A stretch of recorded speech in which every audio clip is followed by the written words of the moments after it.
एकच आहे. हे नाटक तुम्हाला खूप आवडेल.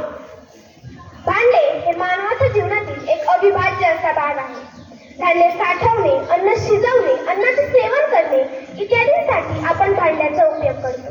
याच भांड्यांविषयी आज आम्ही साथी विद्यार्थी एक नाटक सादर करणार आहोत. नाटकाचे नाव आहे भांड्यांच्या दुनियेत. उन्हाळ्याची सुट्टी सुरू होताच अरुण व अदिती त्यांच्या आजी आजोबांच्या गावी पोहोचले. तिथे त्यांच्या मामांची मुले आतुरतेने वाट पाहतच होती. आता काय, मुलांची नुसती धमालच. आंबे, ऊस, कलिंगडे खाणे, विहिरीत पोहणे हा त्यांचा कार्यक्रम निश्चितच असायचा. दुपारी ऊन असल्यामुळे आजी त्यांना बाहेर जाऊ द्यायची नाही. यामुळे मुलं घरातच काही ना काही खेळायची. अशाच एका दुपारी मुलं घरात लपाछपी खेळत होती. माधावर राज्य होते. आदिती कोठीच्या खोलीत लपायला गेली. तेवढ्यात तिचे लक्ष कोपऱ्यात ठेवलेल्या जात्याकडे गेले. हे काय आहे असं पुटपुटत तिने आपल्या भावंडांना कोठीच्या खोलीत बोलवले. जात्याने त्यांच्याकडे पाहून स्मित हास्य केले. काय मित्रांनो, ओळखलं का मला? मी जात. तू इथे काय करतोस? आजकाल माझा उपयोग फक्त लग्नाची हळद करण्यासाठी होतो आणि नंतर असं कोपऱ्यात ठेवलं जातं. आता काय, माझे मित्र सगळे सोयरे स्वयंपाक करत विराजमान झाले आहेत. तुझे मित्र सगळे कोणते आम्हाला समजले नाही. तुम्हाला काहीच माहित नाही का माझ्याबद्दल? सांगूया का आपण आपला विकास कसा झाला, आपल्यात बदल कसा होत गेला यांविषयीची माहिती? थांब, मी आहे दगडी पाटा. मी सांगतो त्यांना आपला इतिहास. बरं का मुलांनो, मानव जसा शेती करू लागला, स्थिर जीवन जगू लागला, तशी त्याला अन्न शिजवणं, अन्न साठवणं यासाठी भांड्यांची आवश्यकता वाटू लागली. त्या गरजेपोटी त्यानं मातीपासून मडकी, वस्त्रात ताटल्या, वाडगे, परात, रांजण, घडे अशी नित्योपयोगी भांडी बनवली. पण आम्ही आजही मातीच्या मडक्यातलं थंडगार पाणी पितो. छोट्या छोट्या मडक्यात दही लावतो. पण का रे, माणसाने फक्त मातीचीच भांडी बनवली का? नाही, तसं नाही. मातीच्या भांड्याबरोबर दगडी, लाकडी, तांब्याची भांडी सुद्धा मानवाने बनवली. तांबडी पुतले, वाळलेल्या भोपळ्यापासून बनवलेले तुंबे तुम्ही कधी पाहिले आहेत का? हो, मी अंतर्जालावर अशा अनेक भांड्यांची चित्रे पाहिली आहे व आदिवासी भागातील लोक तर यांचा उपयोगही करतात.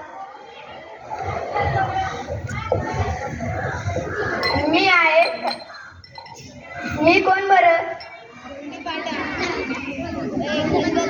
मी आहे खलबत्ता. मुलांनो, लाकडाची बनलेली ही काठोट पहा. गव्हाचं, बाजरीचं, ज्वारीचं असं पीठ मळण्यासाठी, भाकरी थापण्यासाठी हिचा उपयोग केला जायचा. आजही काही ग्रामीण भागात हिचा वापर होताना दिसतो. नमस्कार, मी आहे काठवट. अगं म्हणला, तुला आठवतं का तुझ्या आजीला आमचा नवा मिक्सर ची खूप भीती वाटायची. कांद्याचा कूट, हळद, मिरच्या, धने असं काही कुटण्यासाठी उखळ मुसळ, दगडी खल किंवा खलबत्ता आजी वापरायची. पाटा वरवंटा वापरायची. पूर्वी पिठाच्या मसाल्याच्या गिरणी नव्हत्या. गृहिणी जात्यावर दळण दळायच्या. धान्य पाकडायला सूप असायचे. हो, हे सर्व खरं आहे. पण आजकाल हे सर्व काम करायला वेळ कोणाकडे आहे? नाही, तसं नाही. या धातूंच्या शोधामुळे मातीची भांडी बनवणं बंद झालं असं मुळीच नाही. उलट आज भांडी तयार करण्यासाठी माती वापरण्याची परंपरा म्हणजे भांडी संस्कृतीचा पाया मानला जातो.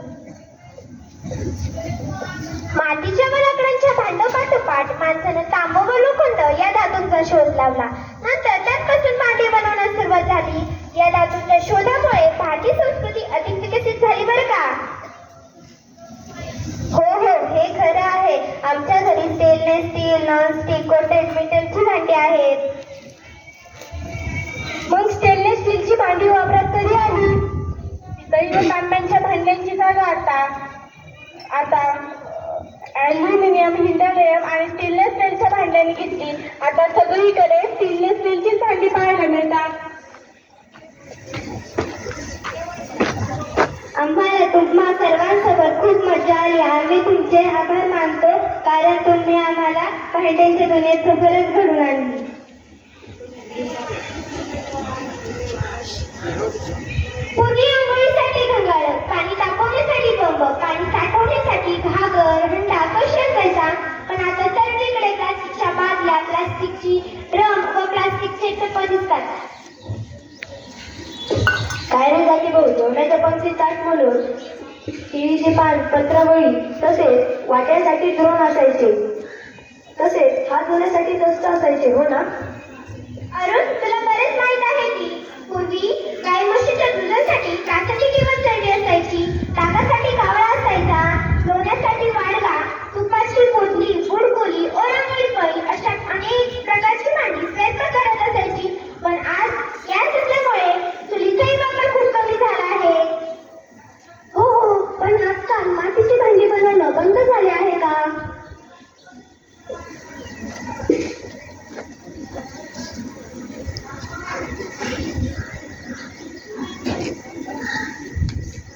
नाही, तसं नाही. या धातूंच्या शोधामुळे मातीची भांडी बनवणं बंद झालं असं मुळीच नाही. उलट आज भांडी तयार करण्यासाठी माती वापरण्याची परंपरा म्हणजे भांडी संस्कृतीचा पाया मानला जातो. आज मोठ्या प्रमाणावर चिनी माती व सिरामिकचा वापर करून विविध भांडी व वस्तू बनवतात.